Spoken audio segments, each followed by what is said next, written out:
Fala, galera! Iniciando mais um episódio do nosso GaleniCast. Sejam muito bem-vindos novamente. Do meu lado, Henrico. Bem-vindo, meu irmão.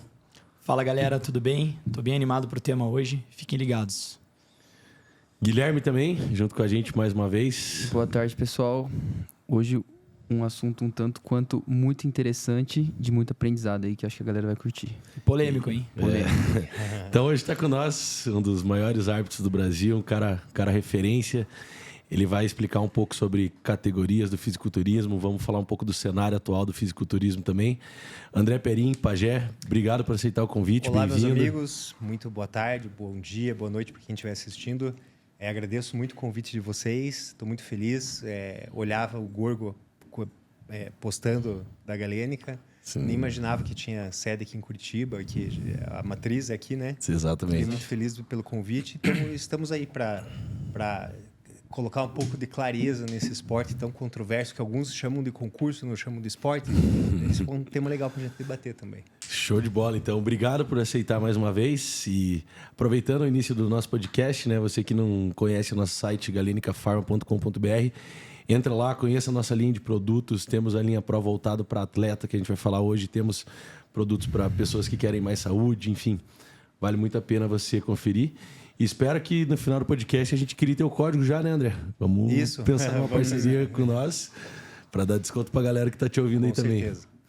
Então, André, queria que você falasse um pouquinho de você, contasse a sua história, como você começou no esporte, o que você já traçou, enfim, um cenário aí para a gente conhecer um pouquinho de você. Bom, vou tentar ser bem breve, tá?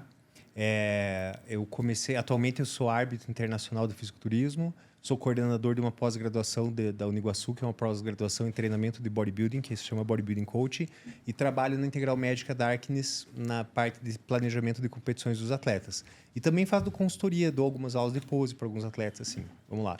Eu comecei sendo atleta, eu era muito magro quando era mais novo, aquela velha história, né, de você não se reconhecer, de você não gostar do próprio corpo, não se aceitar. Comecei a treinar, comecei a ter resultado e alguém chegou para mim um dia no Parque Barigui e falou assim, por que você não vai competir? Então, naquela época, o shape vinha, daí você ia competir. Não era igual hoje que as pessoas planejam a competição e falam assim, vou competir. Daí você olha e fala assim, nossa, mas não parece. A pessoa não tem um shape ainda, né? Sim. Mas tudo bem, faz parte, a gente entende.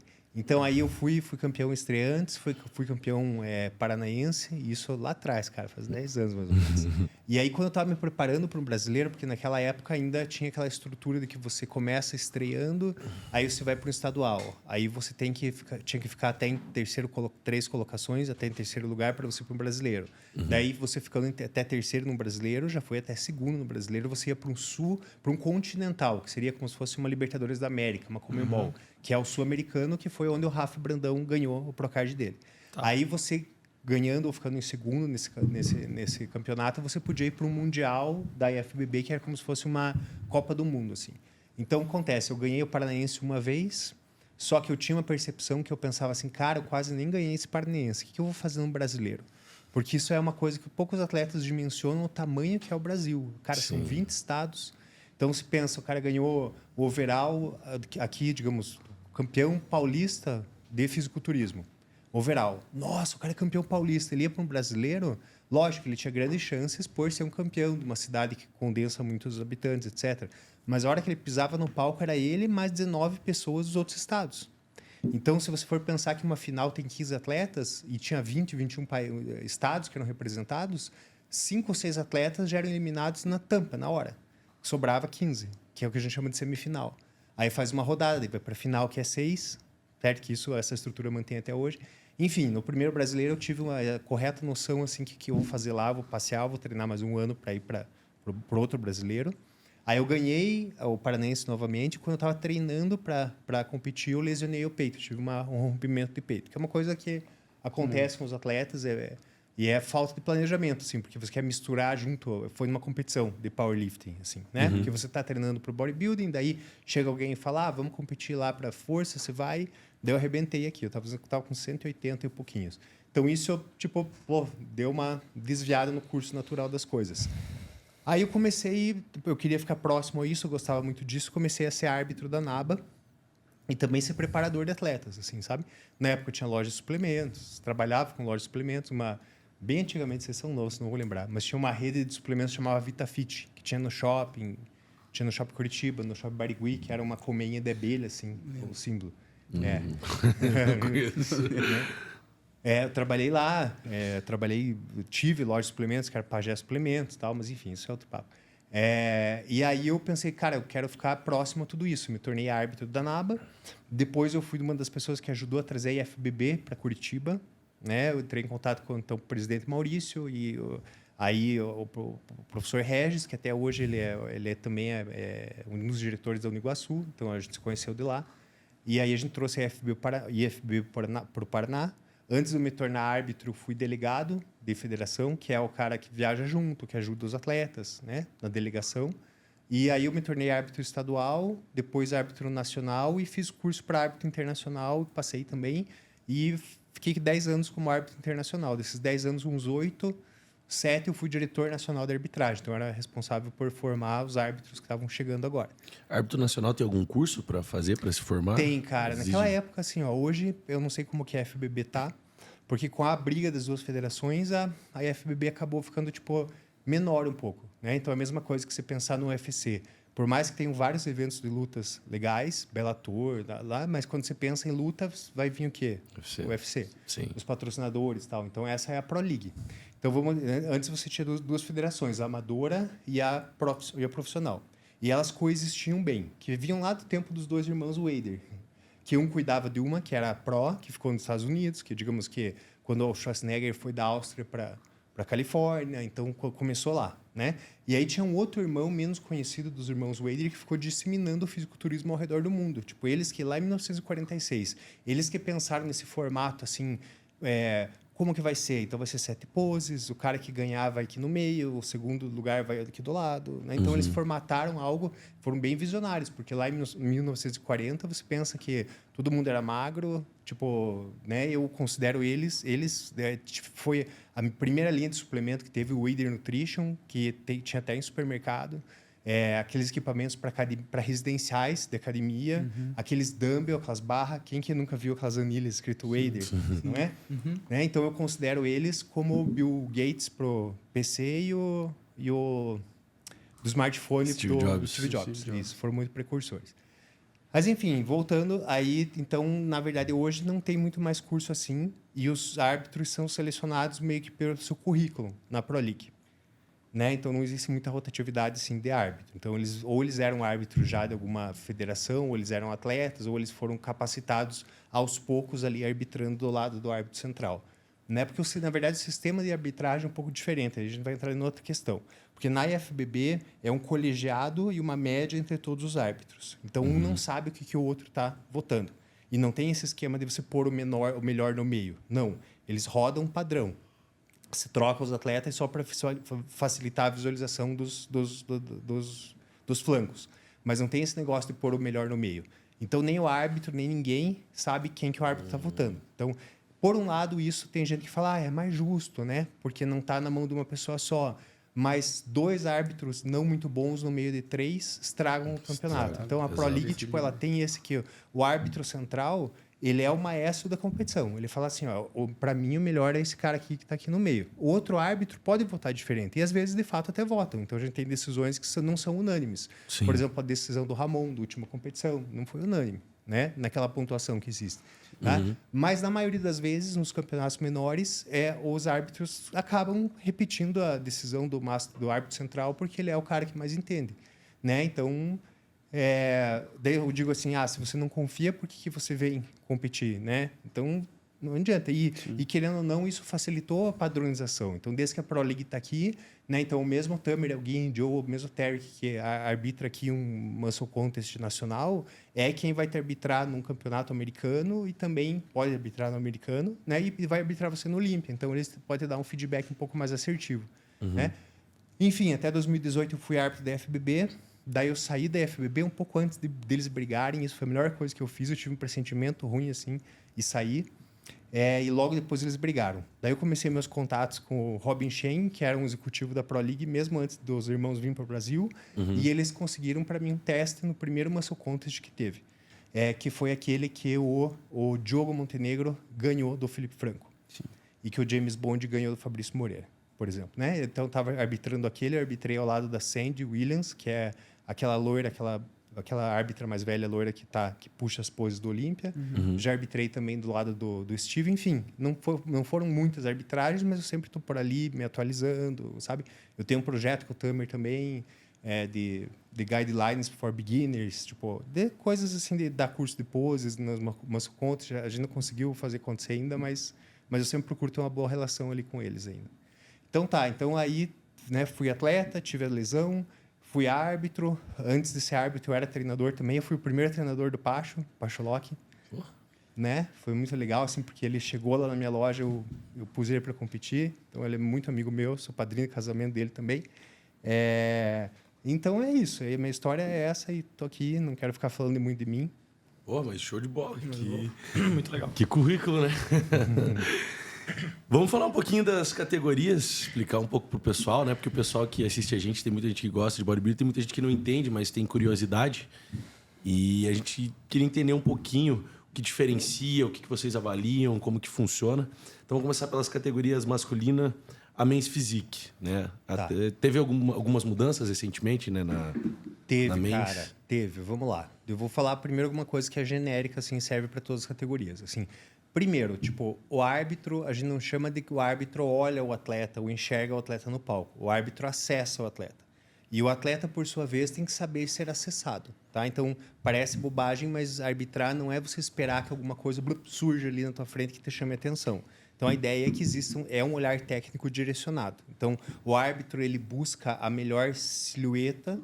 A gente fala muito em linha, silhueta, contorno da frame, tudo a mesma coisa, que seria... Se a gente fosse colocar, por exemplo, uma imagem em negrito assim, do atleta, que você vai ver só o contorno dele. Então, aquilo é a segunda dimensão da forma, a silhueta do atleta. Então, na Men's Physique, essa silhueta tem que ser de um V-taper. Quanto mais fina a cintura em relação ao ombros largos, vai sair um melhor triângulo isósceles. Então, a ideia é que o Men's Physique vai ser aquele melhor triângulo do palco. Só que aqui nós estamos falando de segunda dimensão. Então o árbitro ele começa abrindo o olho, vendo de todos que estão ali naquele palco, qual tem o melhor frame, qual tem a melhor... Vamos chamar isso de estrutura, seria equivalente tipo, a você pegar e fazer as medidas da cintura em relação às medidas do ombro a ombro. Tá? O árbitro ele é um avaliador físico, só que ele não tem uma fita e um adipômetro na mão, ele tem a visão dele. Então, lógico que isso, você se encolher demais, você conseguir aproveitar bem. Então, a pose ela vai ter uma grande tipo assim, função de você potencializar o físico ou de você até esconder esse físico. Mas ele é um campeonato de físico. Então, se a gente for perguntar assim, é um campeonato de físico ou de poses? É um campeonato de físico, mas que o árbitro utiliza a pose para acessar esse físico. Então, num campeonato pequeno, tipo menor, você ainda consegue olhar assim, ó, quem está posando melhor é esse atleta, mas quem tem o melhor físico é esse atleta. Quem vai ganhar? O que tem o melhor físico. Sim. Mas num campeonato maior, você já não sabe mais, porque essas coisas se fundem. Né? Veja o Siban, o cara tem o melhor físico, posa bem. A mesma coisa para a Franciele Matos, entendem? Né? Então, é mais ou menos assim. Então, o árbitro faz esse acesso visual, esse acesso começa na geometria, ou seja, na estrutura corporal, que a gente pode dizer que é o frame, a silhueta ou a linha do atleta. E só que o árbitro decide pela condição, ou seja, tipo, não adianta o cara ter o melhor V-taper do palco e ele não ser também o mais seco do palco ou estar tão seco quanto o mais seco do palco que não tem a mesma silhueta. Entendeu? Aí, por exemplo, se ele bater o olho e viu que o cara que tem a melhor geometria não está tão seco, ele vai para o segundo melhor, que tem a melhor geometria. Se aquele não está bom, ele vai até pegar o cara reto, mas que está seco ali no dia. Então, por isso que eu digo que me preocupa, assim, porque o esporte está crescendo e uma galera está curtindo, mas é a galera que não está assistindo lá de perto o campeonato. E quando você está assistindo de perto o campeonato, existe uma definição a mais que a câmera não capta, juro para vocês.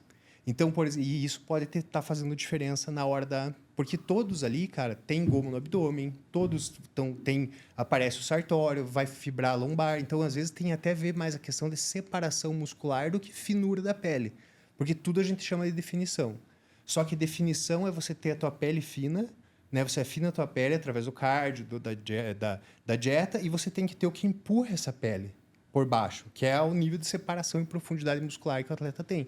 Tanto que quando o cara embaça, não é porque ele aumentou a espessura da gordura dele. Isso é impossível de fazer, tipo, de um dia para o outro você acordar embaçado porque a espessura da tua dobra de milímetros de gordura aumentou. Assim como não é de um dia para o outro que ela começa a diminuir. Também não é o cara acordou retido, mas o cara pode acordar vazio, sem pump. Aí o músculo perde essa expressão, os ventres musculares não se impõem, não se rompem através da pele e o cara parece que está flat, sem definição. Então, Por isso tem que tomar cuidado com o diurético, né? cara, muito, né? Então você pode olhar tipo o Ramon nas prévias e o Ramon na final. Então, o que explica o fato dele ter entrado, inclusive, mais definido e mais pesado? Ou quando a pessoa faz um refeed, não é só pelo efeito termogênico que a comida faz, que o corpo pensa, vamos acelerar o metabolismo, o cara sua mais. Não, é porque existe... Aí que está a ciência do bodybuilding, que é você ir afinando a pele, ao mesmo tempo que você consegue fazer o teu músculo ficar empurrando para a pele. Né? Então, tem muita gente que vai e seca tanto que não percebe que passa do ponto. Daí o cara sobe mal. Tá? Mas, enfim, então a Men's Physique o árbitro está procurando a melhor relação cintura-ombro. Então, você pode pensar assim, então quer dizer que eu olho os atletas, vejo que tem cintura menor no palco? Pode ser um ponto de princípio. Só que esse atleta de cintura menor, pode ser que ele seja tão pequeno de estrutura que ele não conseguiu desenvolver um ombro largo. Tá? Ou daí você pode falar, então eu tenho que olhar quem tem o ombro mais largo. Não necessariamente, porque talvez o ombro dele seja largo, mas a cintura dele não seja tão fina. Então, na Men's Physique, você vê, tipo, você não vai entender se você não transformar todos eles num triângulo. Daí você vai entender, vai começar a entender. A proporção mesmo. A proporção, exato. A gente pode fazer um exercício, a gente separou um videozinho ali da Men's Physique, e eu queria que você avaliasse aqui no ao vivo pra gente entender. Do Arnold, que o Diogo perdeu. Já vamos aproveitar enquanto ele coloca o vídeo ali, queria que você opinasse sobre isso, né? Porque no Ar de Ohio, o cara ganha. E depois aí, quantas semanas depois? Foi duas? Uma semana depois? Uma semana depois. Isso. Ficou então, essa visão que vocês têm aqui de baixo, que é o que você falou que a câmera não pega, cara, que é isso que a gente acha interessante falar. Isso, cara. Então, assim, o que acontece? Aqui, se você for ver, tipo, você já vai chegar... Pode dar o... Mas até, calma, só espera, posso só mostrar? Aqui dá pra ver, né? Dá. Então, assim, veja, tipo, o que a gente chama de V-taper. O Diogo agora não armou a pose ainda, mas deixa ele só dar põe a mão nele só pra esperar ele armar a pose, o Diogo que tá no meio ali, ó. Esse. Então, Quer ver? Vamos esperar, dar um playzinho só pra gente esperar ele armar a pose. Vai dar um play. Aí. Dá um pause, só que daí agora outros desarmou. Isso é um problema com os árbitros, tá? Mas então, a ideia é chegar aqui e você passar um traço na cintura e outro traço de ombro a ombro e ver qual que faz o melhor V-taper. Entendeu? Então, nisso você pode ver que o Diogo, cara, vai muito bem. Só que esse cara tá de lado, tá? Só que pro árbitro, tanto faz. O árbitro conta como se fosse de lado, mas como se fosse um V-taper. Quer ver? Vamos esperar esse cara aqui da ponta montar a pose também, ó. Que foi quem ganha... Não foi esse que ganhou. Esse acho que é o confronto do primeiro confronto. essa ordem de pose, o ideal é você abrir antes para atrair a atenção do árbitro, como que é? Cara, o ideal seria você não demorar muito e, inclusive, você nunca desmanchar teu abdômen. O Men's Physique seria isso. O cara pode ver que o Kaique entra, né? O Kaique, lógico, o Kaique é uma questão que ele tem muita definição, muita profundidade e acaba não conseguindo fazer um V-taper tão pronunciado assim. Né? Então, o problema dele estaria nessa geometria, né? Mas a profundidade dele é gigantesca, tá? Mas você pode ver que o Kaique, a hora que ele está entrando, ele já dá um tchauzinho, ele já entra com o abdômen. Ou o Erin Banks, que foi campeão do Mr. Olympia. O cara já entra com o abdômen pronto e isso segura. Né? Aí o que acontece? Aí ele põe a expansão. Inclusive, uma das grandes dificuldades da Men's é isso. É você fazer esses dois movimentos simultâneos, porque são dois movimentos que se contrariam os dois. Né? Pode ver, ó, tipo, quando você vai abrir, tipo, expandir, o próprio nome já diz, você enche as costelas de ar, você abre o ângulo externo-costal, você desmancha a contração do abdômen. Sim. E quando você vai contrair o abdômen, você faz uma expiração forçada, você faz o bracing, daí você perde o tamanho da expansão. Então, você veja, tipo, na bodybuilding, você só trabalha com expansão. Ó, o Chris Bansett, sempre com a caixa cheia, né? Quando faz aquele buraco aqui, que a gente chama, tipo, daquilo, legal, vácuo, mas não é só pelo abdômen. É pela abertura do ângulo externo costal. Quanto mais você encher a tua caixa, maior você vai parecer. E você tem que segurar aquilo. Isso é um exercício mecânico. Tem muita gente que faz o vácuo por sucção. Só chupa o ar, daí não consegue sustentar. Precisa ficar soltando. Sim. Então, quando o atleta é bom, ele tem o domínio do assoalho pélvico, o assoalho cola embaixo do abdômen e libera a costela para o cara ficar um tempão lá em cima, o tempo que for. Então, você olha até mesmo na 212, o Derek, ou na Open, o Derek, o Big Ramius, que são caras que já conseguem sustentar isso aí. Né? E aí, desculpa só interromper, só para chegar, que eu acho isso uma coisa legal, a única hora que é trabalhado o bracing na Classic é na pose abdômen, e mesmo assim metade dela ainda é com vácuo. Então, já o mens não. O mens tem que ficar a todo momento expandindo e contraindo o abdômen ao mesmo tempo. Isso não é fácil de fazer. Sim. Quem tem o tronco mais curto tem mais facilidade de ficar de frente e fazer isso. Quem é mais alto, ele não tem, porque se ele fosse ativar, por exemplo, o infra, ele ia ter que jogar o quadril para frente e ia parecer que a cintura ia ficar mais grossa. Por isso que eles caem pro lado, dá aquela caidinha e ativa e gira. Para não ficar com a cintura tão grossa. Muito detalhe. Entendeu? E tá, você acha que foi justa a avaliação do Então, Diogo cara, Montenegro eu digo ficar assim em para vocês, a segundo? única coisa que justifica ele não ter ganho é ele não estar tão condicionado. Que é isso que eu falei que a câmera não pegaria. Tá. E se você for olhar alguns vídeos que tem alta definição, na minha opinião, tá? Minha opinião, você vê que ele tá um pouquinho menos dry do que a versão passada. Tá. Então, os árbitros podem ter levado isso em consideração. E uma coisa que aconteceu no Arnold Ohio, que todo mundo se impactou de saber, só que é uma coisa que quem entende e acompanha o fisiculturismo até já sabia, mas eu acho que isso nunca ficou tão escancarado, é que o que é julgado não é só a linha pontual do dia, aquela linha essa linha do palco, né? Tá. Mas também a linha da trajetória do atleta. Da onde que ele veio, se ele veio melhorando, se ele veio piorando. Tinha brincado com o Guilherme sobre isso até hoje à tarde. Eu falei, será que leva em consideração? Porque eu vi muita gente falando, o Ramon, ele piorou e o cara melhorou. Tá, mas até que ponto tem a ver? Porque o que interessa... Mas... Então, cara, é que assim, ó, isso foi uma coisa que sempre teve essas subjetividades no fisiculturismo. Sim. Só que agora tá ficando mais escancarado. E você está vendo um esforço por parte, por exemplo, do Tyler Manion, que é o diretor de arbitragem, para explicar, por mais que algumas explicações sejam bem antagônicas e se contrariem entre si, mas tá tendo um esforço deles assim de explicar, né? Porque se fosse para você transformar em algo totalmente, digamos, matemático, então você faria uma DEXA, uma pesagem, digamos, uma avaliação física por hoje já existe scanner que você pega e põe no 3D, você consegue tirar as medidas do cara e você poderia colocar até exames junto para saber quem tem o melhor HDL. Mas robotizado ali acabou, né? Mas então eu acho que a única coisa que explica o Diogo não ter ganho é se ele tiver vindo um pouquinho pior em relação a... Pode ter tirado o pé por ter ganho o campeonato anterior. Cara, é muito louco, irmão, porque às vezes o cara, sei lá, um sal a mais que ele comeu...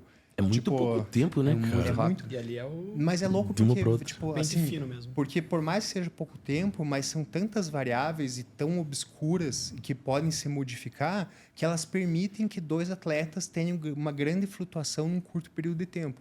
Se você for pegar um outro esporte, tipo corrida, o cara tem a marca dele nos 100 metros. Dificilmente de um sábado para outro, vai mudar, né? a não ser que ele acorde doente e o outro cara acorde super-homem, entendeu? O levantamento de peso, mesma coisa. São anos para o cara evoluir 2, 3 quilos, ou uma na piscina, ou o recorde do Phelps, acho que está até hoje. Sim. Né? Tá até hoje. Né? Então, o fisiculturismo, ele ao mesmo tempo que ele é tão cheio de variáveis que você manipula água, sódio, fruta, ou aquecimento pré-palco, que ele desanima, né, por um lado, essa falta de clareza e tangibilidade, mas por outro, você pensa assim, se eu tivesse feito um pouco diferente, se eu não tivesse comido aquilo, então deixa que você lida com a complexidade de um corpo, né? Nosso corpo, você não, de uma semana para outra, ele pode reagir diferente. Cara, acho que até a qualidade do sono do cara, né, velho? Nossa, com certeza. É tipo um monte de coisa, né? Por exemplo, quando eu fazia os treinos, a preparação do Pacho, o Pacho ainda dava aula em Curitiba, direto.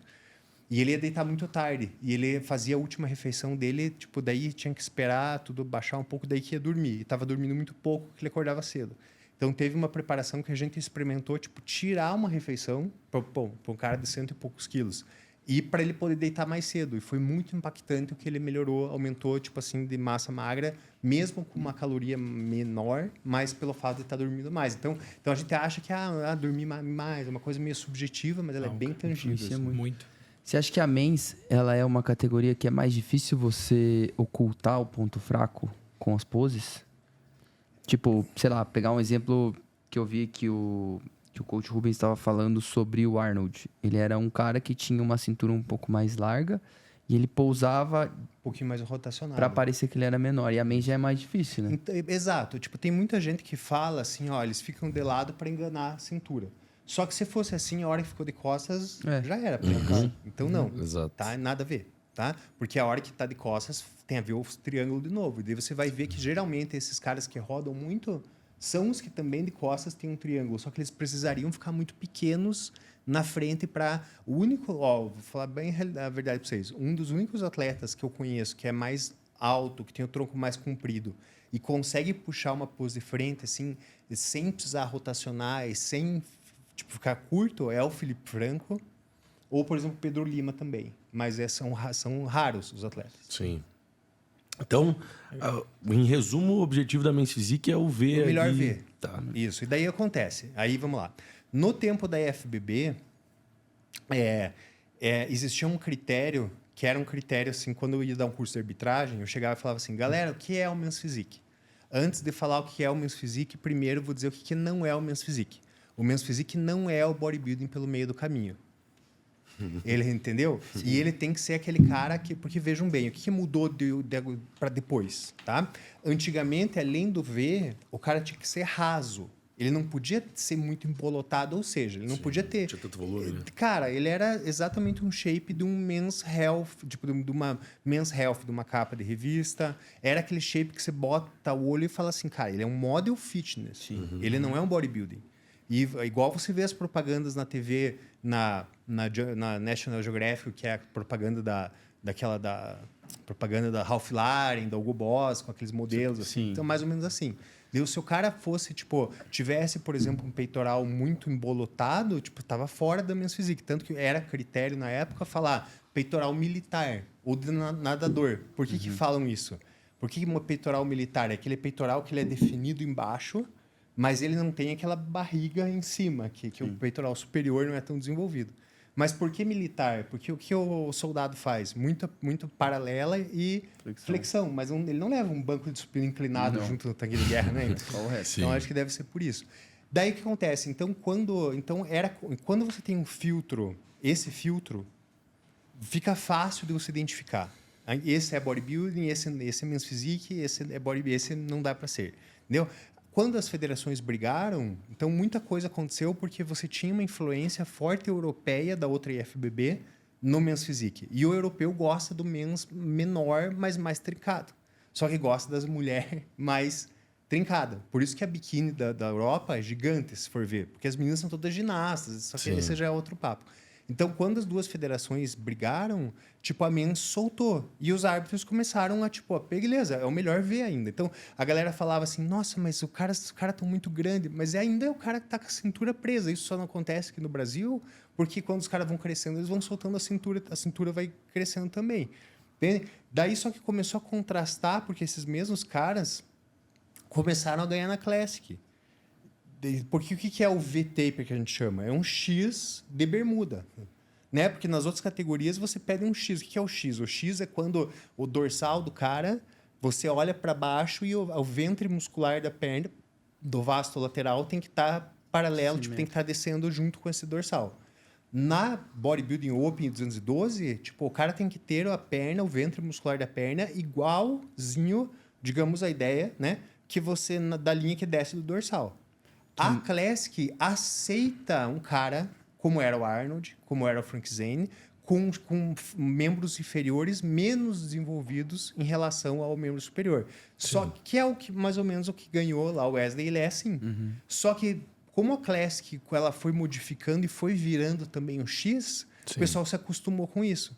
E aí, quando ganhou um atleta que ele realmente, de fato, parece como era um pouquinho mais antigamente, né? Só que, lógico, se for olhar o Wesley, né? A gente está falando da Classic agora. Sim. Então, o que os árbitros falaram, além do Ramon pisar um pouco na bola, é que o Wesley melhorou e ele tem uma envergadura, a distância de dorsal a dorsal bem grande.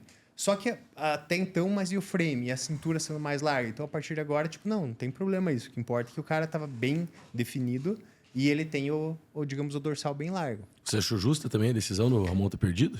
Cara, o que eu vou te falar, irmão? Tipo assim, eu não tenho muito esse pensamento porque eu sei o quanto que pode variar na... Porque assim, se os árbitros olharam e o Wesley realmente estava muito mais condicionado, entendeu? Tipo, o que a gente acha que faria tanta diferença, assim... Veja, tipo, o que eu tenho críticas ao Wesley? Tipo, eu acho que ele podia trabalhar com posicionamento de pernas, principalmente na pose costas diferente, mais abduzido as pernas para dar uma sensação de perna mais cheia de costas.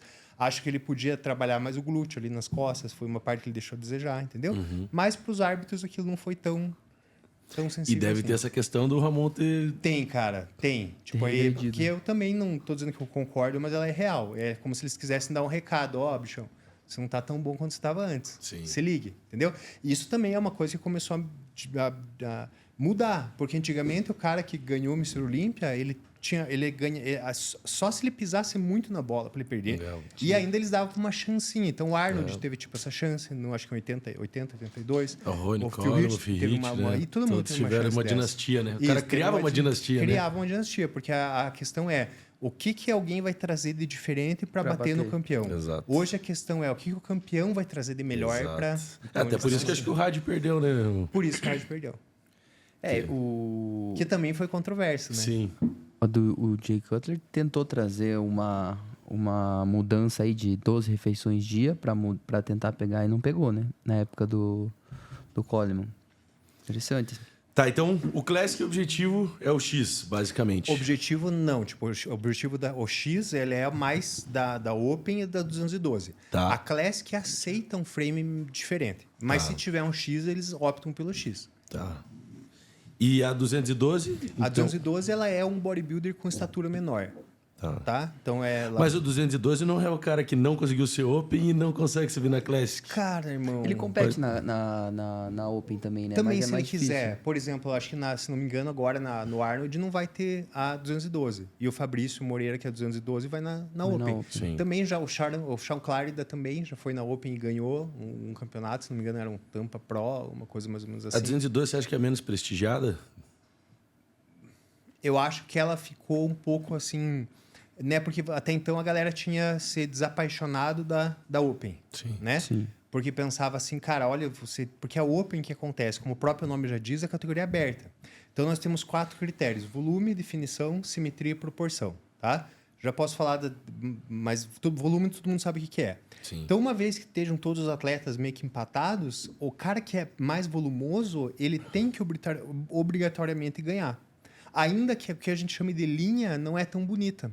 A linha seria a resultante dessas 4 coisas, quando você põe numa panela. Sim. Aí, então, quando está todo mundo empatado, você pode julgar pela tal da linha, que seria anatomia, seria beleza estética, seria harmonia, seria aquele que tem que o físico parece uma estátua. Mas se a linha fosse o que julgasse por primeiro, o Brandão já teria ido melhor. Isso, o Brandão é um Entendeu? cara que tem uma baita linha, né? Isso, então, só que o que faltava para ele? Volume. A partir do momento que o botãozinho do volume está subindo, ele automaticamente já está subindo. Então, o que acontece? Então, quando, por exemplo, subiu lá um Big Ramy, ele era a opção. Por mais que a gente olhando, tipo, o cara todo quadradão, não era um físico bonito. Tipo, não, desproporcional porque, tipo, ele não tem a cintura muito fina, mas dentro do frame dele, ele tem a proporção dele ali, né? E, então, ele ganhou, porque ele era visivelmente maior. Então, se pensava assim, tipo, se você estiver do lado, por exemplo, arbitrando, você vai ver, pô, meio ser humano a mais, aquilo tem que fazer diferença. Então, assim, daí o que acontece? Então, a pergunta é, o que vai ter que acontecer da Open? Será que eles vão regredir um pouco para ela começar a ficar mais estética? Mas aí começou a chegar caras como, por exemplo, o Andrew Jacked, como o próprio Derek Lunsford, que é muito grande e tem uma estética junto. Então a Open meio que deu uma revitalizada. Junto com a Classic, que caiu no gosto da galera. Entendeu? Então a 212, de fato, ela... ficou um pouquinho mais... Tipo, não alavancou como as outras, vamos pensar assim. Falando um pouquinho da Open, o Gorgonoid esteve aqui e a gente perguntou para ele se achava que o Ronnie Coleman deu uma vez uma entrevista, né, dizendo que se fosse nos tempos dele hoje em dia, a galera não ficaria nem no top 5. Você concorda com essa afirmação? Eu acho que eu concordo, cara. Assim, às vezes dá uma ilusão, assim, que a gente olhando aqueles VHS, não sei se os caras entravam mais brilhoso, assim, sabe? Não sei o que acontecia... Mas eu tenho essa impressão que se... não precisa ir muito longe. Eu tenho essa impressão de que se o Kai Green competisse hoje, ele já ganharia. né?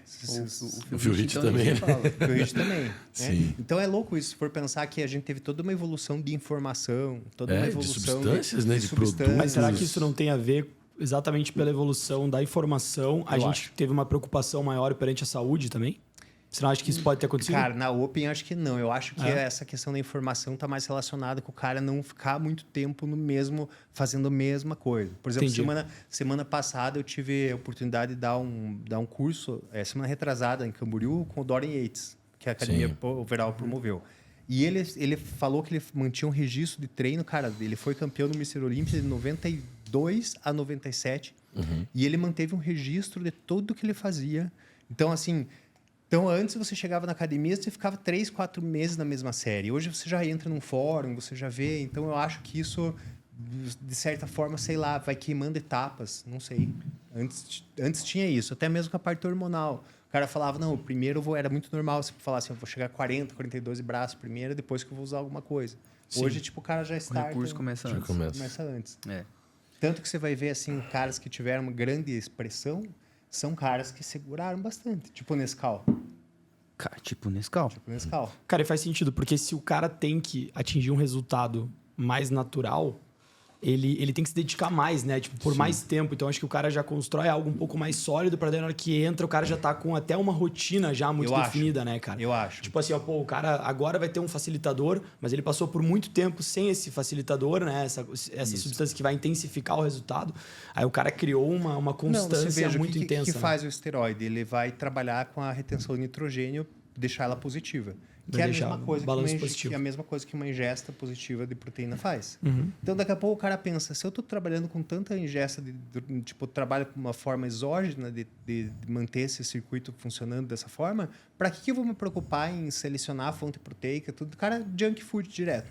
Junk food e esteroide. Só que daí você vê o cara que é mais minucioso, ele entende que, pô, mas se eu fizer as duas coisas, ou se eu fizer mais aqui, eu preciso pesar menos ali. Né? Então, Exato. O bodybuilding realmente é aquela ciência do menos é mais. Né? Porque se o cara não usar todas as armas da manga, ele vai ter uma longevidade maior. Imagina o Dexter Jackson. Quantas competições ele participou? Né? Imagina se cada competição ele fosse subindo 100, 200 miligramas a mais. Acho que ele pegou o final no Olímpia com 49. Isso, foi? Exatamente. Eu vou aproveitar que falou de competição dos atletas. Você acha que as poses, os atletas hoje posam melhor? Porque eu acho, pelo que, lógico, não tem em algumas partes, alguns atletas eu não era nem nascido, mas tinha um show por trás antigamente, né? Tinha um povo que de repente tentava impactar mais com a apresentação do que com o próprio físico. Isso pesava em algum momento? Pesava, cara. É que assim, antes você tipo, eu acho que é fato que os atletas posavam melhor antes, tá? Porque antes, quando o fisiculturismo surgiu, você estava comparando a beleza da peça, não o tamanho da peça.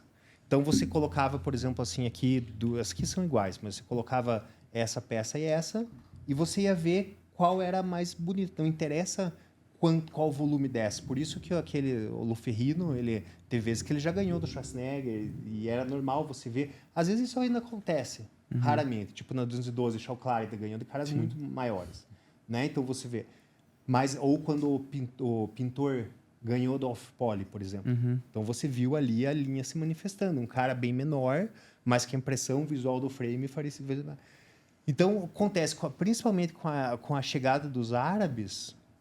do fisiculturismo que começou na época com Nasser al-Sonbar ali, com o Dorian também, os árabes, primeiro o Egito teve uma dinastia muito grande ali, depois veio o Irã, depois veio o Kuwait, daí agora você está vendo tipo Dubai, assim, e está vindo os outros países, por incrível que pareça, China e Coreia também estão começando a chegar ali, né? O chinês tem para tudo agora. Tem, cara. Então começou esse negócio do maior volume possível. Né? Então, assim, acontece. Então, os caras, eles se dedicam um pouco realmente à pose. Eles não têm muito esse conceito da estátua mais bonita, né? Então, isso se perdeu realmente um pouco, assim. Né? É fato isso. E agora, isso é bem fácil de resumir. Quando você me pergunta assim, você acha que tal atleta posa melhor? Eu vou passar para quem está vendo aí. É um esquema bem fácil de entender. O que eu posso esperar de um atleta na hora da pose. Por exemplo, vou trabalhar a pose com você. A hora que você vai fazer um duplo bíceps de costas, aquela perna que você coloca para trás e que é para aparecer o posterior, se a tua base, se o teu centro de gravidade vem muito para trás, você usa aquela perna para você se apoiar. Aí você não consegue fazer a flexão no chão para aparecer teu posterior. Teu posterior não aparece, entendeu? Então, o que eu faria antes da aula de pose para você? Eu ia com você na academia e eu ia ver, por exemplo, você fazer uma flexora deitado, sentado, em pé, um stiff. Aquela mesma malha muscular que aparece na tua perna na hora que você está fazendo a flexora é o que nós temos que transportar para o momento da pose. Que aparece também quando você faz a expansão de costas. Quando você está voltando, por exemplo, na fase excêntrica de uma puxada pela frente. Tá. Ali você vai ver o V do cara. Ou quando a menina, aquela gota no glúteo, muitas delas não conseguem encaixar, apertam o glúteo, uma nádega cola na outra, mas tem momentos do treino, por exemplo, no stiff, num terra sumô, numa extensão de glúteo no cabo, que você consegue ver, opa, tá ali. Então, o fato de você conseguir identificar essa estrutura na pose, no treino, ela já é um indicativo do que você buscar no treino. Sim. E aí que tá o erro também, porque o atleta, ele tá vendo ele na academia, ele tá fazendo um leg. Aí ele olha pro lado, vê todas aquelas fibras pulando da perna dele, ele fala, pronto, ganhei o campeonato. Sim. Mas ele não tem essa noção de que fazer aparecer na academia não necessariamente vai ser o sucesso de fazer aparecer no palco. E as poses, elas são diferentes por categoria, né? Não é a mesma para todos. Não existe uma obrigatoriedade, assim, só que todo mundo acaba fazendo a mesma coisa, né? Então, mas as poses são diferentes. Então, a Classic são 5 poses, a Bodybuilding são 8 poses, são 7, né? Mais uma mostra muscular. Acabam sendo 8, tá? Mas elas são sempre número ímpar para facilitar, digamos, não dar empate. Porque às vezes, dependendo do árbitro, ele vem e fala assim, ó, tal cara ganhou 3 poses, inclusive isso é uma coisa interessante, né? São 7 poses, né? Se um atleta ganha em 4 poses e perde em 3, quem vai ganhar a competição? O atleta que ganhou em 4. Daí você pensa assim, mas não existe uma pose que é mais importante? Não necessariamente, mas tem poses que são mais difíceis do cara conseguir ou mostrar ou detalhar ali, que é uma duplo bíceps e costas, uma expansão. Então, geralmente, são elas que acabam resolvendo a competição, mas não necessariamente, tá? Sim. Porque elas, em tese, elas têm um valor igual, tá? Só que vamos lá de novo, são 7 poses. Um atleta ficou melhor em 4, o outro em 3. Quem ganha o campeonato, aquele ficou melhor em 4. Só que esse atleta que perdeu nas 4, mas nas 3 que ele ganha, quais são as que ele publica? As que ele ganhou. As 3 que ele ganha. As 3 que ele ganhou. E às vezes a diferença das que ele ganhou é tão gritante que é o suficiente para quem torce contra ele ou a favor dele, para gerar toda essa... Caraca, faz muito sentido isso. Faz muito sentido. Porra. Pegar o exemplo do Urs que posta foto com o quadríceps ou com a perna, ou você entra em comentário no Instagram e fala como é que esse cara perde pro Ramon. Só que se você vê as poses do Ramon, as demais você fala... Isso. Então, o Ramon, assim, é lógico, a gente tem que ver que ele participou do quê? 7, 8 competições na vida, né? Então eu acho, assim, que eu não acho que o Ramon posa mal, acho que ele poderia posar melhor, mas está dentro da média do monte de constante cara. evolução. Sim. Né? O Brandão, acho que podia ter saído mais o posterior dele também. Baseado, simplesmente no fato do que eu vejo ele treinando e o que ele mostrou lá. É normal, isso é normal, né? Sim. Se você pegar, por exemplo, essa pose de frente, o Ramon, por exemplo, o Siban tem uma parte de vácuo melhor do que a do Ramon, né? Tem. Mas quando você olha os dois, o vácuo do Siban é melhor, mas os traços do Ramon são mais profundos. Ótimo. No caso, o que vale mais nessa hora? Cara, então, eu costumo dizer assim, o Siban, o Chris Bumstead, ele tem um desenho, uma silhueta mais, otimizada. Ele consegue ter uma envergadura melhor e tal, tá? Só que o Ramon, ele tem o preenchimento anatômico que está circunscrito dentro dessa silhueta muito mais bonito e muito mais profundo. Só que isso acaba não fazendo tanta diferença. Você veja, de costas, mesma coisa. Né? Então, se você for ver bem, tudo bem. O Ramon, se for olhar, ele não abre tanto quanto o Chris Bumstead. Só que o que tem dentro daquele frame que ele mostra é mais profundo. Então, você olha isso. Os gomos do Ramon são mais profundos. Entendeu, né? Então, sim. Né? Só a perna ali, né? Que eu acho que fica mais... Cara, então, você veja, a perna do Ramon o Chris, ele não tem nem não é tanto assim, mas é no volume certo e ele nunca solta para você ver como é que ela seria normal. Entendi. Entendeu? Então, assim, então ele consegue entrar no palco, caminhar contraindo. Se você for ver ele entrando, ele põe o pé assim, cara, ele pisa com a ponta do pé, o quadríceps sobe, assim, cada vez que ele caminha. Aí ele trincou hoje também, né? Cara, do Huff Diesel também.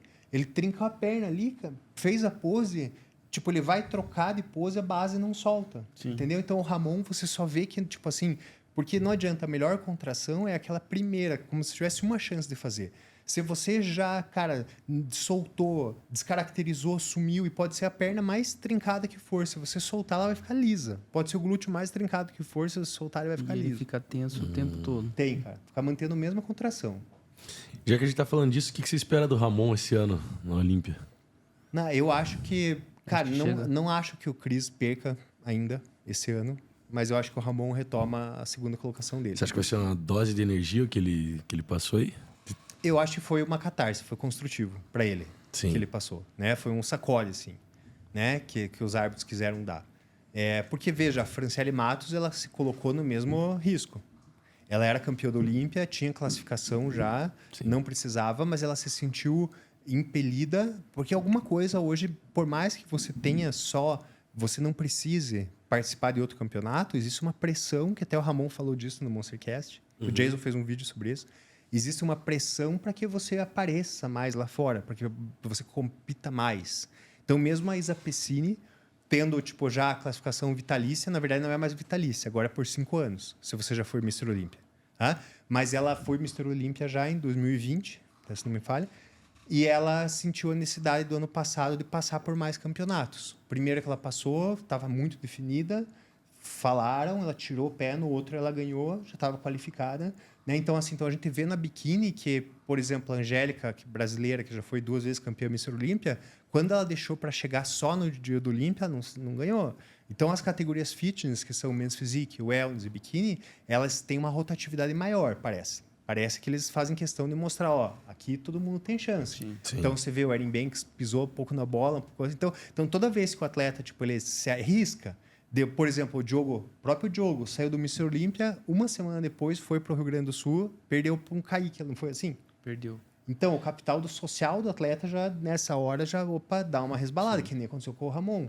Como se fosse o capital. Só que, beleza, daí ele chega e retomou. Daí o Diogo ressignificou ganhando o Arno. Oh, deu uma semana depois... Perdeu. E falando um pouquinho das categorias femininas, então, eu queria que você explicasse os critérios de avaliação, começando pela Women's Physique. Tá. A Women's Physique, ela é a categoria que até então ela era como se fosse uma Classic. Sim. Tá? Porque você tinha bodybuilding feminino há muito tempo atrás, que em 2012 ele saiu porque as mulheres estavam, cara, tava muito difícil você saber de fato quem era homem e quem era mulher. Entendeu? Isso é uma verdade, porque elas estavam ficando muito virilizadas. Sim. Isso é culpa dos próprios árbitros, treinadores, porque o que acontece? Tipo, você tá arbitrando assim uma categoria de homem, de tipo masculino. Isso não é ser sexista, mas é a realidade. Você está arbitrando o Ramon lá. Daí você tá olhando aquela densidade, o Chris Bunce, o Seban, o Brandão. Aí desce do palco o bodybuilding, você não pode esperar que a categoria feminina, que a mulher tenha o mesmo drive, a mesma morfologia, a mesma profundidade, a mesma... Não dá. E era isso que os caras estavam fazendo. Sim. Os caras estavam olhando a mulher mesmo, mas no máximo da expressão que ela podia ter, digamos, corpo de desenvolvimento, e estavam olhando, tá embaçadinho ainda, falta um pouco, porque eles estavam colocando em comparação. Então aí que eles fizeram o quê? Eles retiraram a bodybuilding feminino. Aí hoje ela voltou, lógico, que elas ainda são muito diferentes de tudo que você viu, mas elas já têm uma silhueta mais feminina, tipo a Andrea Shaw, a própria Alcione, né?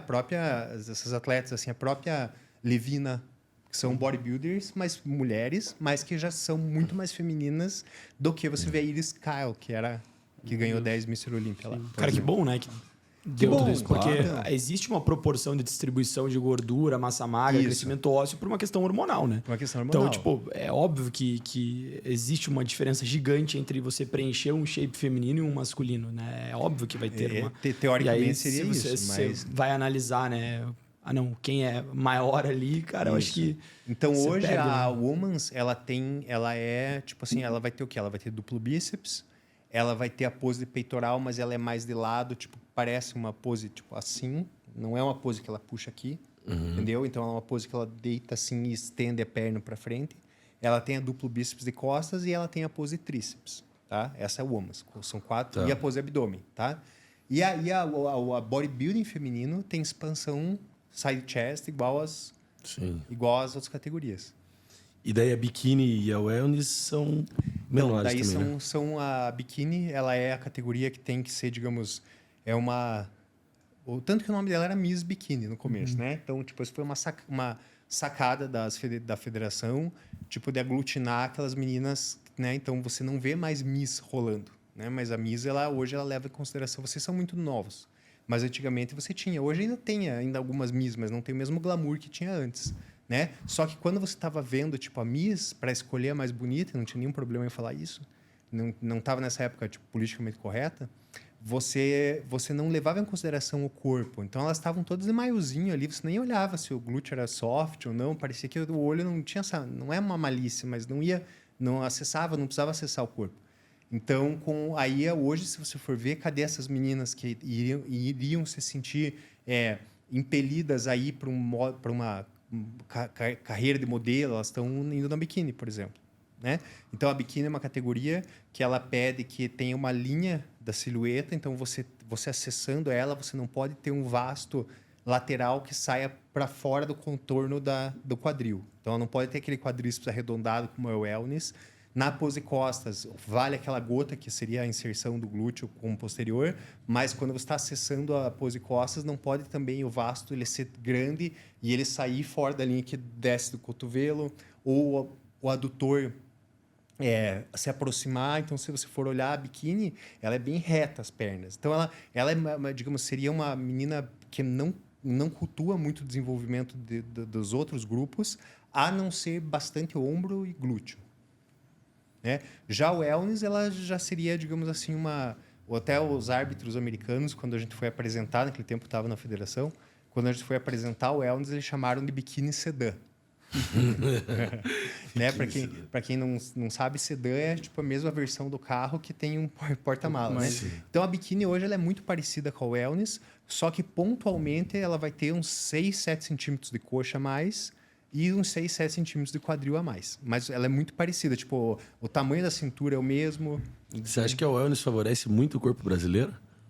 Eu acho que sim, pelo fato de elas terem começado antes o processo. Sim. Se você for ver hoje quem está dominando, tipo, cara, é uma Fran Matos que já era das antigas. Tipo, a própria Angela Borges, bem que não está competindo agora, mas já era das antigas. Entendeu? Júlia Chitarra. Então, só que aí que tá, né? Então, antigamente, você tinha um filtro, que é o que eu falei para vocês. Então, a pessoa tinha que ser o melhor do estado, daí classificava no estadual, ia para um brasileiro e tal. Então, hoje, ficou mais, entre aspas, acessível o Procard. A menina pode estrear em qualquer campeonato e já ir para um árbitro, ir para um Arnold e já virar pró na wellness. E no outro dia tá competindo com as pró. Sim. Né? Em poucas competições. Pense bem, 1, 2, 3. Só que isso, ótimo, beleza. Só que isso também faz o coach que tem a mão solta, né? Porque, veja, hoje a Fran tem aquele glúteo, mas quantos anos Demorou. veio batendo? Por isso que ela consegue ter aquele cabelão, a voz fina, assim, né? Então, Não foi hoje de não repente. adianta. Quem quer acelerar, cara... Sim. Colateral vem. E dos atletas que você já avaliou, dos campeonatos, quais mais te impressionaram ao vivo, assim? Cara, quem me impressionou foi o Big Ramy, tipo, porque eu arbitrei ele no Mundial da Espanha, porque antigamente não tinha como o cara se tornar pró de outra maneira. Então, todos os mundiais eram na Espanha.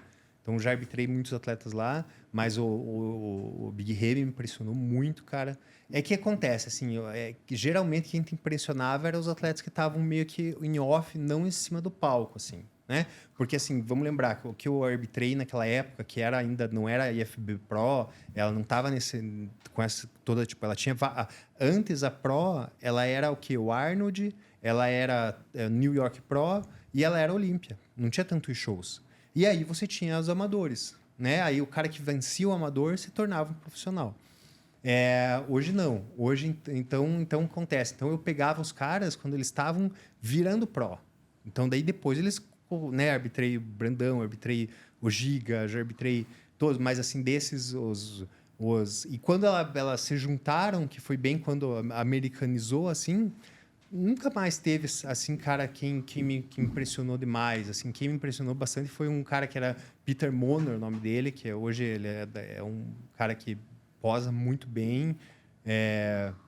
Dexter Jackson já vi, Kai Green já vi, já arbitrei aqui no Brasil quando ele competiu. Quando ele ganhou, na verdade, o Kai Green foi campeão, se não me engano, no Ar de Brasil 2017.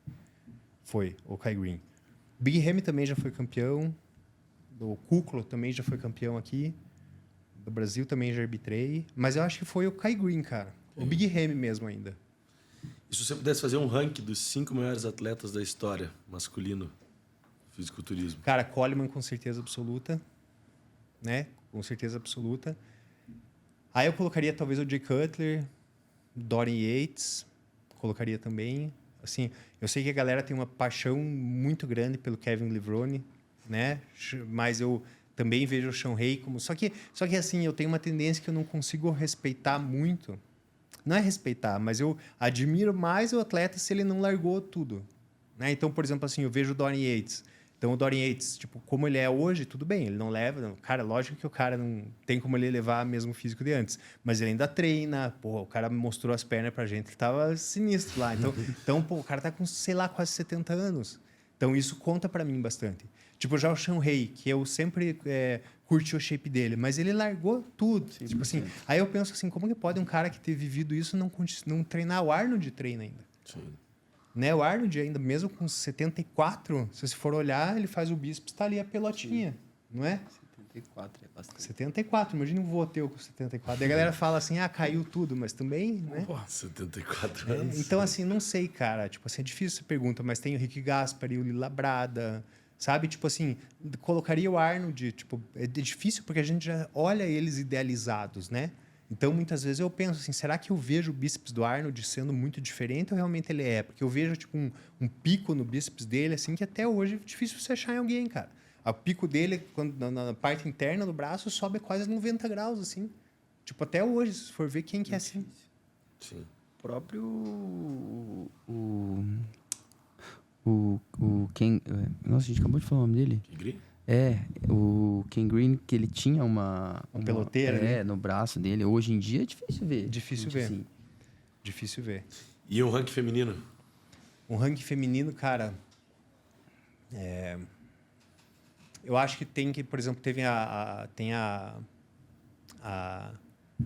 Juliana Malacarne, que foi 4 vezes campeã, né? Muito bonita, o Women's Physique também. Só que ela viu que estava chegando como é que é o nome? Não era Shanique Grant, uma Women's Physique também, que depois acabou perdendo. Mas ela... Daí tem também mas é tudo aquela... Como é que era o nome dela? Corina... É umas... Corey Everson, né? São as atletas de antigamente. Uhum. Mas a Iris Kyle também, aquela gigantosca, ela, se não me engano, ela ganhou 10 Mr. Olímpias, assim, sabe? Nunca fiquei pensando muito, assim, cara, na questão do ranking, assim, sabe? Para não ser, acho que o pensamento do árbitro, assim, porque senão você tenta não ter muito gosto, assim, tipo, tenta ver meio que na hora, assim, sim. Sabe?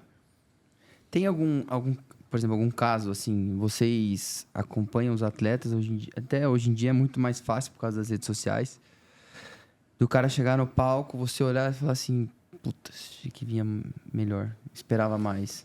É assim, ó, eu acho que o fato, não dá para negar que o fisiculturismo, sendo ele um esporte de exposição, isso tenha vazado do palco e já começado a transbordar para as redes sociais. E hoje os campeonatos, eles viraram uma confirmação, tipo, ou não, daquilo que é pré-levantado na rede social. É uma expectativa, né? É uma expectativa. E eu acho que não tem como a gente negligenciar isso, sim. Porque a gente está falando de exibição. Exatamente. Será que o cara seria bodybuilder se ele morasse numa ilha deserta? Acho que não. Né? Então, o cara, só que antes você tinha que participar de uma competição, esperar sair a foto, daí o teu nome ir numa revista lá. Hoje não, hoje você já começa uma pré-campanha. Isso é bom ou é ruim? Cara, depende. Por exemplo, veja, a gente viu que o Ramon optou por não aparecer muito no Mr. Olímpia.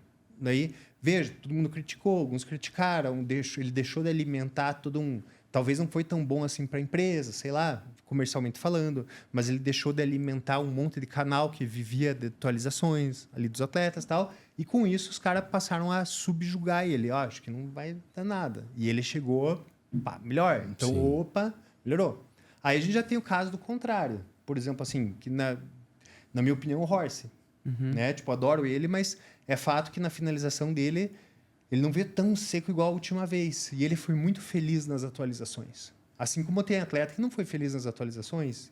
Mas é fato que as previsões, como ninguém tinha material nenhum, as previsões estavam vindo de onde? Das atualizações. Sim. Entendeu? Então, o que acontece? O Horse foi muito feliz nas atualizações, então gerou uma grande expectativa em cima dele. E a hora que ele entrou, tipo, não estava... Decepcionou, né? Então acabou ficando aquele vácuo que não foi tão legal. Sim. Entende? Então, eu acho assim que é aquilo que a gente estava falando. Tipo, tudo bem, a rede social, ela influencia nisso, de botar essa pilha antes, mas é fato que chega na hora, ainda vale a pena. Por mais que tenha toda essa subjetividade, então a gente vê que não. Né? Tipo, se a rede social falasse tão alto, confirmaria. Tipo, mas ninguém imaginava que o Ramon fosse lá perder ou que o Horse ia ficar tão para trás do bandão assim. Tinha gente que tava invertendo até, Sim, colocando o Horse na frente. Antes, né?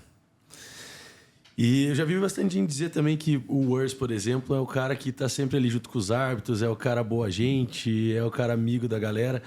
Quanto que isso influencia numa avaliação ali? Você, pô, esse cara é gente fina, já conversamos, já trocamos ideia. Eu acho que influencia no sentido assim do árbitro se sentir seguro que ele vai escolher um cara que não vai chegar e vai, dali um mês, desmantelar e desmanchar. Entende? Mas assim... E é uma coisa que, tipo, principalmente na categoria feminina, né? Então, você olha isso nos amadores, antes da menina virar pró. Porque a menina pode chegar com o shape que for, mas você não sabe se aquilo é resultado pontual de uma finalização. Porque, pensa assim, ó, as categorias, principalmente as fitness, elas foram geradas para abastecer um mercado. E não tem nenhum problema em você falar isso, tá? E lá fora isso é bem claro, porque a menina que ganha a biquíni já assina contrato com revistas, por exemplo. Né? Então, tanto que é importante ela ser a representante da biquíni na rede social, da wellness também, ter aquelas fotos, tipo, gerar a vontade das pessoas treinarem e competirem. Eles falam isso, o representante da categoria. Né? Só que é aquela coisa, tipo... Tem sido coincidência que os melhores representantes também são aqueles que no palco são os melhores. Então, o Chris Bunce também tem mais seguidor, por isso que ele ganha. Não, mas ele também posa bem, ele também tem o melhor shape. Só que logo depois está o cara que será segundo que tem mais seguidor. Então, parece que essas coisas se atraem. E no caso que eu estava falando, então pense que você, tipo, a menina ganhou o biquíni lá, ela ganhou no dia. Aí vem lá a dona da Labela Máfia, sei lá, Alice Matos ou qualquer uma dona de uma grife feminina e fala assim: menina, você é exatamente o que eu estava precisando para minha marca de roupas aqui, vou te patrocinar, vou te dar meu cartão, volta daqui 2 semanas que eu vou viajar, daqui 2 semanas eu te vejo. Dali 2 semanas volta atleta, quem é você? Eu sou aquela que competiu, não parece mais você, entende? Então assim, os árbitros assim, tipo, eles querem. E hoje, outra, como tem muita oferta de pessoas hoje, então, vamos dizer que tenha já 4 ou 5 pessoas ali no palco meio que empatadas, assim. Aí o árbitro vai buscar, hoje está mais claro, essa linha da trajetória. Peraí, essa pessoa aqui eu sei, ela veio melhorando da última vez que eu arbitrei ela lá no Sardinha, sei lá onde, no Sul Nacional. Então, essa aqui não conheço. Então a bola pesa. Entendi. Legal. Eu queria te fazer uma pergunta sobre... É um assunto que você falou no Monster... E eu achei legal sobre a evolução da diástase abdominal. Ah, sim. Uhum. Porque antes era mais difícil ou não era tão evidente. E se você pegar um comparativo aí, você até usou um exemplo de um atleta, Rory Lindemeyer, se não me engano, que é um cara que tinha... O abdômen do cara tipo, ele tinha a anatomia. Isso. E se você pegar uma foto até o fim do Coleman ou até mesmo o Big Ramy, você já vê que você vê que separou bastante. Os gomos estão muito separados. Você acha que isso influencia? Pode ser o quê? Julgamento? É. Tá. Então, assim, o que ele está falando é da diástase ou diastase, que é aquele rasgo que alguns atletas apresentam no meio do abdômen, tá? Tem alguns casos que aquela canoa que se separam, assim, que aquela canoazinha que faz, que aquilo é, entre aspas, original de nascença da pessoa, tá? Aí eu já não sei se quando era criança ou nenenzinho aconteceu alguma coisa, porque aquilo acontece porque quando o abdômen rasga, o abdômen se dilata e ele expande, e geralmente ele tá acompanhado por uma hérnia e também de abdômen protuso, né? Que aí a gente vai entrar na questão que por que antigamente não existia? Porque não tomavam muita insulina com GH, mas também treinavam mais vácuo, treinavam mais abdômen, etc, tá? Tem gente que acha que deve treinar pesado, só que tem muitos atletas que treinavam muito pesado, comiam muito e não necessariamente aquilo explodia. Né? Mas então, pro árbitro, aquilo influencia, assim, pensa que foi mais ou menos isso. Não que foi isso, né? Mas o Coleman ele era tão grande e ele era tão maior em tudo que mesmo com a diástase ele ganhava. E eu acho que hoje, se ele subisse, ele continuaria ganhando daquele jeito. Tá? Mas isso foi o suficiente para fazer o Phil Heath perder. Que gerou uma crítica nele quando o abdômen não estava tão legal. Sim. Aí ele prometeu que eu vou vir melhor, fez uma cirurgia, colocou uma telinha, mas não fica igual. Então, quando a galera viu que não ficava igual, já foi a oportunidade do Sean Roden ganhar. Então, o que acontece? Teve o atleta que ganhou do Sean Clarida, que é da 212, como é o nome dele mesmo? Desse ano? Desse ano. Que tem um shape que parece do Livinho, assim, muito bonito. Ai, cara. Blessing, não é? Não é o Blessing, é o da 212. Ele tem uma diástase. Só que ela só aparece a hora que ele está expandindo com o abdômen alongado. A hora que ele está no bracing, fica conectadinho. Normal. Então, isso não fez diferença. Mas eu achei que ia fazer.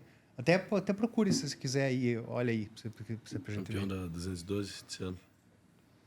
Campeão da 212. Então, assim, aquilo tem a ver, sim, cara, porque é o quanto que ofende os olhos dos árbitros. Entendeu? Então, não é uma questão, assim, técnica de você falar assim, tem uma gineco, então menos um ponto para você. Não. Tipo, é aquela questão, assim, tem gente que fala, mas o cara ganhou com uma gineco. Mas isso você teve que procurar ou saltou aos teus olhos? Então, existe mais ou menos assim. Então, tudo que a gente está falando é estética, né? Então, por exemplo, a ideia é que você, na hora, os teus olhos digam, esse está melhor que aquele.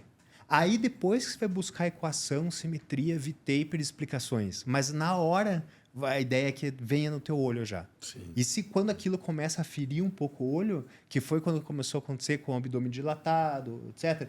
Tanto que o vácuo, que a gente chama, ele não era uma coisa desejável. Imagine, o cara ia posar abdômen e fazer um vácuo, aparecia só uma cavidade. Sim. O árbitro falava assim, cara, eu quero ver músculo, não quero ver... Não é um yogi aqui. Não quero ver, não, entendeu? Só que olha que louco. Só que o vácuo é um tratamento pro abdômen dilatado. Então, mas passou um tempo, ele passou a ser algo desejável na pose. Então, vai acontecendo isso ao longo do tempo. Então, vácuo, glúteo fibrado, caiu no gosto. Por exemplo, a Classic. A Classic, já viu o Arnold fibrando o glúteo? Nunca. Já viu o Classic ou aquele Lihane, que foi 8 vezes Mr. Olímpia, posterior dele, cortadão? Não. Pode ser até que eles tivessem, mas eles não era necessário mostrar. Hoje não. E a Classic, por muito tempo ali, quando ela começou, não era tão relevante ter o glúteo fibrado. Por isso que a sunga já era maior. Sim. A primeira vez que eu vi um glúteo fibrado, fazendo diferença na Classic, foi quando o Zanca perdeu pro iraniano no Rio de Janeiro. Que foi a primeira vez que eu vi. Eu falei, nossa, então... E hoje, não. Hoje pode ver. Se o cara não fibrou glúteo, todo mundo já... Pô, não fibrou glúteo. Sim. Keone Pearson. Isso, Keone Pearson. Esse cara aí. Então, se você for olhar ele tem uma diástase. Então, só que existe aquela diástase que ela se rompe mais para um lado, para o outro, que ela começa mais em cima, começa mais embaixo, tá? E dá a sensação de que ele tem menos gomo, né? Porque eles se separam, sim. Certo? Então, assim, tem que cuidar com aquilo. Aquilo, geralmente é um conteúdo visceral, interno, de que os estudos em diástase eles se encontram nas mulheres grávidas. Né? Daí você pensa assim, peraí, por que mulher grávida acontece diástase? Porque vem um ser lá de dentro. Exatamente. Né? Então, por que isso acontece no bodybuilding? Então, né, provavelmente seja depois da insulina, do GH. Depois, Isso. Eu vi num livro já sobre isso mesmo. Que depois da insulina isso começou a ficar desse abuso, né? Desse Por uso quê? Porque indiscriminado. daí a insulina, o GH, os peptídeos, eles também atuam não só na célula muscular esquelética, mas também nos órgãos internos. Então vai dando aquela gordura, aquela bolota. Eu acho que junto disso, uma consciência, cara, de normalização também. Porque Tem uma questão de receptor, né? tem. Mais tem. receptor insulínico nessa Isso, região. E isso. daí, né? Do Com cara o fica tempo mais você dilatando, isso. você vai... Exato. Essa protusãozinha acontece até em mulher, cara. Mulher. Eu, quando arbitrava do lado do árbitro central, ele falava assim, ó, André, essa menina aqui é linda, mas olha como ela tá protusa, que perdeu a cintura, isso é GH. Daí ela falava, olha, André, essa menina aqui tá linda. Olha o corpo dela, mas olha o maxilar, olha o nariz, isso é testosterona. Uhum. A gente sabe que a preparação é muito difícil, né, para competir. Você já viu algum atleta passar mal em cima do palco? Nossa, cara, muitos. É. Muitos. Já vi. Tem vários vídeos na internet, assim. Se você digitar bodybuilding fail, você vai ver um monte, né? Então, por quê? Porque pensa, cara, você tá ali fraco.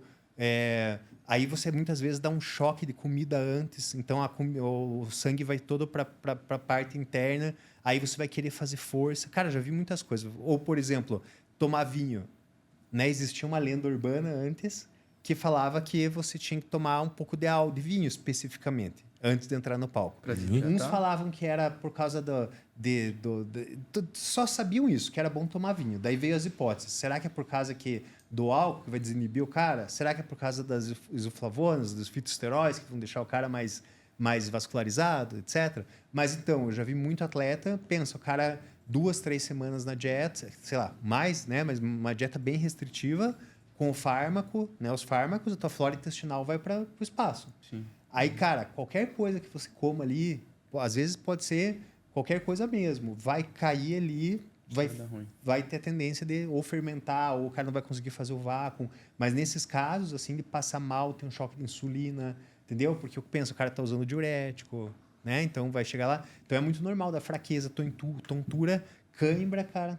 O Felipe Moraes já teve, tipo, quando dá para você ver no vídeo, assim, que um gomo assim, se encavala por cima do outro e fica retorcendo, assim, também acontece.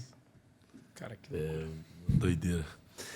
E última pergunta, se você sabe de alguma história ou se já teve histórico de corrupção de árbitro dentro do fisiculturismo. Cara, assim, ó, tipo, eu vou dizer assim, pela minha... É bem difícil ser árbitro, assim, não é algo, tipo... Porque todo mundo vai ficar com raiva de você, entendeu? Só não fica com raiva de você quem ganhou. Só que quem ganhou vai ficar com raiva de você se não levar o overall. Entendeu? E que a pessoa fica com raiva. Então, o que eu sentia, eu sofri muito com isso na minha vida. Eu somatizava muito. Eu vejo que o Terek e o Tamer já sabem lidar bem mais com isso. Por exemplo, termina o campeonato, vem o cara irado, eu tinha que ter ganho, não sei o quê. Eles falam, bonzão, se você é tão bom assim, te espero na próxima competição. Eles sabem lidar com isso. Eu não, eu somatizava, eu absorvia essa... Porque, veja, se você é um atleta, as pessoas podem ficar tristes com você, decepcionadas, mas ninguém vai ficar com raiva de você.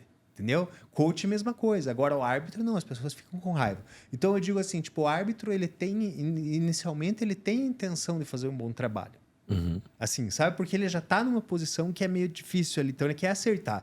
Só que ele sabe que não vai agradar a todo mundo. Entendeu? Assim, eu não tenho... Por exemplo, na IFBB, é o que eu falei para vocês. Você, justamente, para você evitar, entre aspas, a corrupção, existe o esquema de você cortar maior ou menor nota do atleta.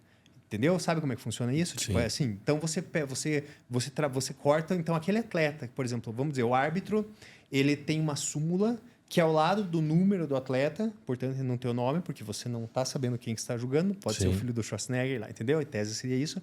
Então, na súmula, você tem o número do atleta e ao lado, você, árbitro, preenche a colocação que você acha que esse atleta tem que ficar. Tá. Então, pode ver, quando o atleta ganha unânime, qual é o número que tem ali que ele ganhou? 5. Por quê? Porque se são 7 árbitros, cortam 2 notas, viram 5 árbitros votantes. Sim. Então, você pegou o primeiro, um desses 5 árbitros deu primeira colocação, primeira, então você conta, deu 5. Então, quando você olha no score 5 primeiro, 10 segundos significa que todos os árbitros colocaram o Ramon, o cara por primeiro, e todos colocaram... Quando você vê um score tipo 7 e 8, significa que 3 árbitros viram o Wesley lá como primeiro, 2 viram o Ramon como primeiro. Entendeu? Então, isso já te mostra bastante. Opa, não foi unânime. Sim. Não foi uma decisão unânime, tá? Então, assim, do jeito que era assim, você já... Aquele árbitro corrompido, ou você corrompia todos. Entendeu? Você já, por exemplo, cortava a melhor nota ou a pior nota. Então, que isso evitava que o árbitro amasse muito alguém, Sim. ou odiasse muito alguém. Então, você estava prevenido nisso. Já na Pro League, veja, o árbitro vai ter que, se ele está corrompido, ele vai ter que fazer isso, ter coragem para chamar isso na frente de todo mundo também. Entende? Então, eu acho assim que olha, cara, pode ter casos isolados, assim como tem no futebol também, mas eu acho que é uma tendência a tentar clarificar os processos, assim, né? Veja, tipo, ainda mais hoje, que tá tudo às claras e o pessoal tá olhando, balança, pesagem, tá questionando, peraí, mas não foi isso que aconteceu lá, que sem sentido, imagine um monte... É horrível ter hate, assim. Então, eu acho que a tendência é ir para um lance mais claro, deixar mais técnico, pontuar por pose, todo mundo ia entender o que ia acontecer. Né? São 7 poses, 7 pontos. 3 pontos da coreografia. 1 ponto pela coreografia em si, 1 ponto pela... A gente chama de plasticidade, que não adianta o cara fazer uma coreografia bonita e estar liso. O cara tem que estar bem condicionado. Né? Então, não tem sentido o cara que ficou em sexto na final... no round das poses, ficar em primeiro na coreografia. Porque na coreografia é mais uma chance para o árbitro ver músculo, definição. Não é que ele esteja vendo quem está fazendo uma... Não, tanto é que não é nem julgado. Por isso que eles dão um troféu em separado. No último Arnold, quem ganhou o melhor posador foi o Urs, não foi? Não sei. Foi, né? No Olímpia passado foi o Brandão. Sim. Entendeu? Mostrando que não faz tanta diferença assim. E se você pudesse mudar alguma coisa no critério de avaliação? Eu deixaria assim, ponto por pose. São 7 pontos, 7 poses. 0,25 cada critério. Né? Então, por exemplo, porque às vezes o que acontece? Como que é feito hoje? Hoje é feito daquele jeito. Tipo, por exemplo, são 7 poses. Um atleta ficou melhor em 4, outro em 3, acaba ganhando esse. Mas tem aquele exemplo que eu falei para vocês que fica complicado. E as outras poses que o outro cara ganhou e que fica... Né? Agora, se você fizesse pontuação por pose, vamos dizer, o cara abriu um duplo bíceps lá. Então, você ia ver nesse duplo bíceps, imagine tipo um softwarezinho no iPad, que ia ter lá, digamos, a pose, e 4, volume, definição, todo mundo sabe o que é, simetria, ela vê os 2 hemisférios. Será que está igual o bíceps direito do esquerdo? Será que o dorsal se irradia igual do esquerdo e direito? Será que a perna está igual? Tanto nível de contorno, de silhueta, quanto de profundidade de itens anatômicos. Tem atleta que sai um lado do sartório, outro não. Tá? Então, essa simetria... Tem muita gente que confunde simetria com proporção, ainda que não tenha problema. Tá? Simetria, mas a simetria tem a ver só com os 2 hemisférios. A proporção tem a ver com o índice de desenvolvimento de um grupo em relação ao outro, a proporção do cara, quanto que o cara tem de dorsal em relação à coxa, bíceps em relação ao tríceps, de um grupo em relação ao todo, aquele cara tem a panturrilha muito pequena, aquela menina tem a panturrilha muito grande, tem o glúteo muito grande pro resto, entendeu? E a questão estrutural em si, tronco curto, braço longo, que você já não muda porque você nasce. Tá? Então, assim, isso é proporção. Então, a ideia é que são esses 4 critérios. Então, em cada pose, você pode acessar, tipo, então pensa no iPadzinho lá, duplo bíceps. Então, você tem lá volume 0, 5, 15, 10, 20 e 25. Tua mão vai no botãozinho. Então, definição, mesma coisa. Simetria e proporção. E, às vezes, beleza, você olhou o cara, ele naquela pose, individualmente, olhando aquele universo. Como que está o volume dele? Tá bom para aquela... Beleza, coloca no 25. Simetria, você olhou, putz, dos lados está diferente. Então, você já não vai poder colocar o 0,25. Vai colocar um 15 ali, sei lá.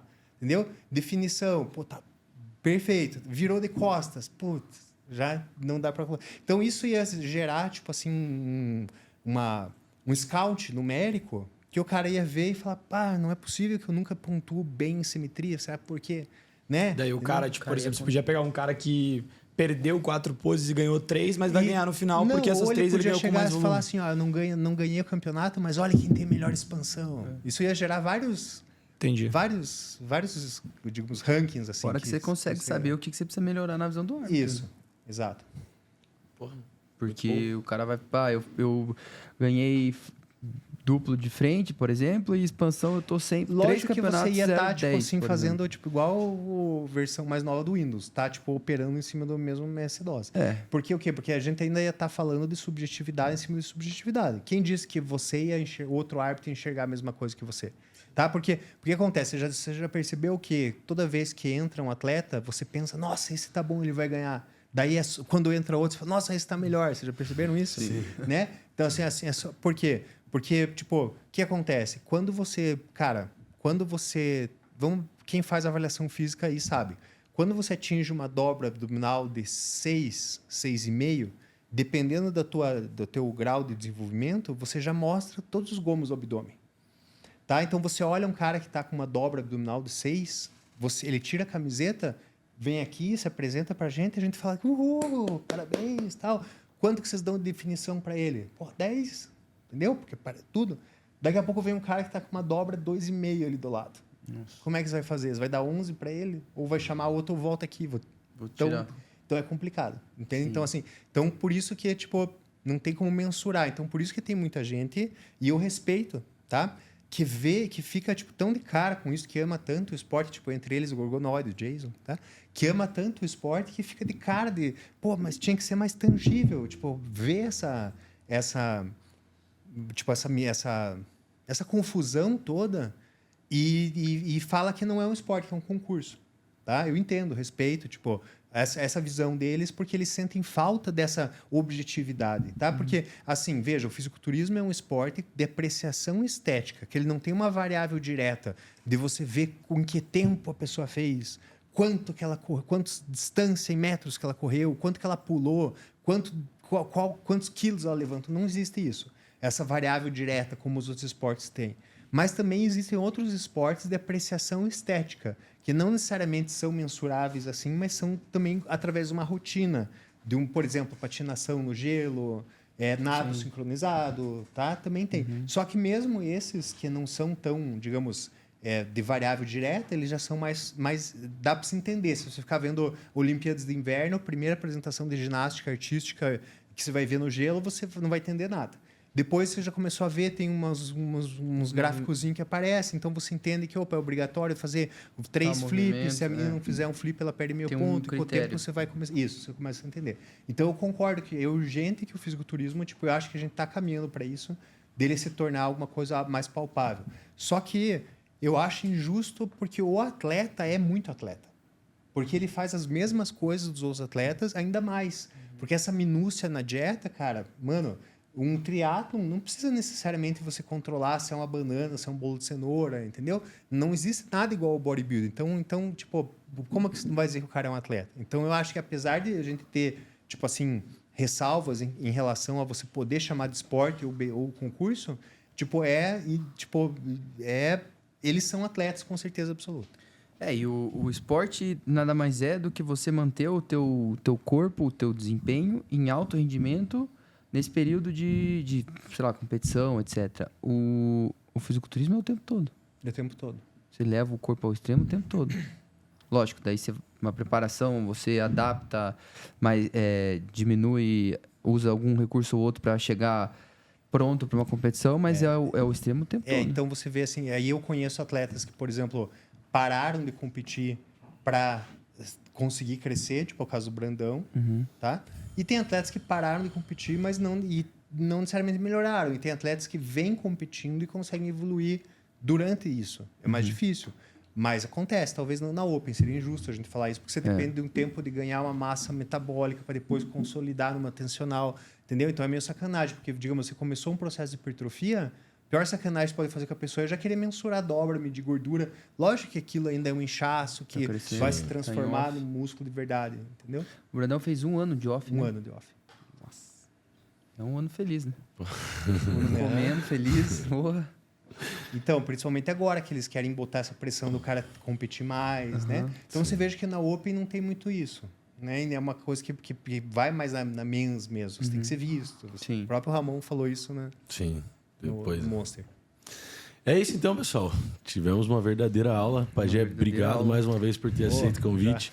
Queria que você pedisse pro pessoal assinar nosso canal aí, curtir, comentar, compartilhar. Galera, você que está assistindo aí, curta, compartilhe, comente. Tô muito feliz de estar aqui, espero voltar mais vezes. Ó, foi muita informação, mas ainda faltou um monte de tema aqui que No nós tivemos que próximo, sabe o cortar. que a gente pode fazer? A gente pode avisar os seguidores, daí eles deixam o perfil deles aberto. perguntas, né? Não, daí a gente avalia o shape deles. Ah, legal. A gente avalia Legal. isso, o pessoal Isso é gosta uma boa bastante. mesmo, né? Manda O foto pessoal aí. curte. Não, a gente entra direto no perfil, daí se tem foto deles treinando ou foto deles posando, a gente já Que pode o povo dizer... pede, né? Ó, o que você acha que eu preciso melhorar Isso, e tal. total. O Henrique vai se Gostaria inscrever mais. para ver se compete. Tá? Boa, claro. Deixa comigo. Então, Pajé, obrigado. Guilherme, galera. obrigado mais uma vez. Valeu, pessoal. Valeu, Pajé, pela aula aí. Esperamos vocês no próximo episódio. Henricão, valeu, obrigado mais uma vez. Obrigado, Pajé. Valeu, Foi galera, realmente imagine. surpreendente aí, cara. Foi uma uma aula. honra A pra gente mim. vê que a gente não tem muito a Tem que aprender, nada. né? Meu nada. Deus do céu. Imagine, cara. Foi uma Deixa eu verdadeira falar e aula. aperta o play e vai. Tem frase de efeito hoje? O que é do homem, o bicho não come. O que é seu vai ser seu. E é isso aí, né? Só corra atrás, né, Pajé? Isso aí, gostei. Cara. Fechou. Valeu, pessoal. Muito obrigado. Valeu.